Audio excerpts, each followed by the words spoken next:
السلام علیکم ویورز، ماما care T V میں خوش آمدید۔ آج کی ایپیسوڈ میں ہم بات کریں گے کہ بنے ہوئے چنے کھانے سے پریگننسی کے دوران آپ یا پھر آپ کے بچے کو کیا فائدے ہو سکتے ہیں، اور کیا بنے ہوئے چنے کھانے سے پریگننسی میں کوئی نقصان بھی ہو سکتا ہے۔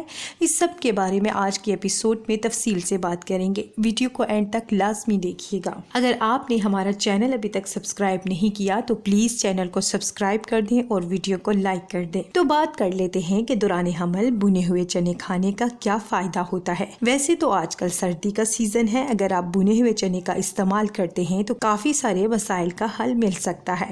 یعنی اگر آپ کو فلو وغیرہ ہو یا سردی لگ گئی ہو تو اس کے لیے آپ کو بنے ہوئے چنے کا استعمال کرنا چاہیے، اس میں آپ کو کافی ہیلپ ملے گی۔ بنے ہوئے چنے میں آئرن پایا جاتا ہے۔ آئرن پریگننسی کے دوران ایک اہم مسئلہ ہوتا ہے ہر خواتین کے لیے۔ کافی ساری خواتین میں خون کی کمی کا مسئلہ رہتا ہے، تو اگر آپ بنے ہوئے چنے کا استعمال کرتی ہیں تو خون کی کمی کا مسئلہ نہیں رہے گا۔ پریگننسی میں تھوڑا سا بھی کام کرنے سے تھکن محسوس ہونے لگتی ہے، تو اگر آپ کو بھی تھکن محسوس ہو رہی ہے یا پھر بھوک لگ رہی ہے، کیونکہ حمل میں بار بار خواتین کو بھوک لگتی ہے، تو آپ تھوڑے تھوڑے بنے ہوئے چنے کھا لیں تو آپ کو فوری طور پر انرجی مل جاتی ہے اور تھکن بھی کافی کم ہو جاتی ہے، تو یہ آپ کے لیے کافی فائدے مند ہوتے ہیں۔ بنے ہوئے چنے میں فولک ایسڈ بھی پایا جاتا ہے جو کہ آپ کے بچے کی نوشونما کے لیے بہترین ہوتا ہے۔ بنے ہوئے چنے میں کیلشیم اور وٹامن کے بھی وافر مقدار میں پایا جاتا ہے۔ کیلشیم آپ اور آپ کے ہونے والے بچے کی بونز اور اس کے ٹیتھ کے لیے بھی بہت زیادہ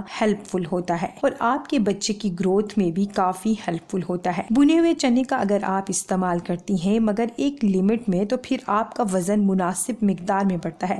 یعنی کچھ خواتین کا وزن حمل کے دوران کافی زیادہ بڑھ جاتا ہے، تو ایسی خواتین کو لازمی بنے ہوئے چنے کا استعمال کرنا چاہیے۔ بنے ہوئے چنے میں پروٹین بھی کافی مقدار میں پایا جاتا ہے، فائبر بھی پایا جاتا ہے۔ اکثر خواتین کو پریگننسی میں کانسٹیپیشن کا مسئلہ رہتا ہے، تو فائبر اس میں آپ کی کافی ہیلپ کرتا ہے۔ جن خواتین کو شوگر کا مسئلہ ہو ان کو بھی لازمی بنے ہوئے چنے کا استعمال کرنا چاہیے۔ اب بات کر لیتے ہیں کہ کیا بنے ہوئے چنے کھانے سے آپ کو کوئی مسئلہ ہو سکتا ہے، یعنی کیا یہ آپ کے لیے انہیلدی ہو سکتے ہیں دوران حمل۔ اگر آپ کو سینے میں جلن ہو تو آپ بھنے ہوئے چنے کا استعمال کم سے کم کریں، یا وہ خواتین جن کو پتھری کا مسئلہ ہو یا پھر ماضی میں رہا ہو تو ان کو بھی بھنے ہوئے چنے کا استعمال نہیں کرنا چاہیے۔ اگر آپ ایک دن میں کافی سارے بھنے ہوئے چنے کا استعمال کرتی ہیں تو آپ کے پیٹ میں درد یا پھر ڈائریا بھی ہو سکتا ہے، لہٰذا چنے کھائیں، کیونکہ بھنے ہوئے چنے کا استعمال آپ کریں کیونکہ اس میں بہت زیادہ بینیفٹس ہیں ایک لمٹ میں، تاکہ اس کے اصل بینیفٹس آپ کو اور آپ کے بچے کو مل سکیں اور اس کے استعمال سے آپ کو کوئی بھی نقصان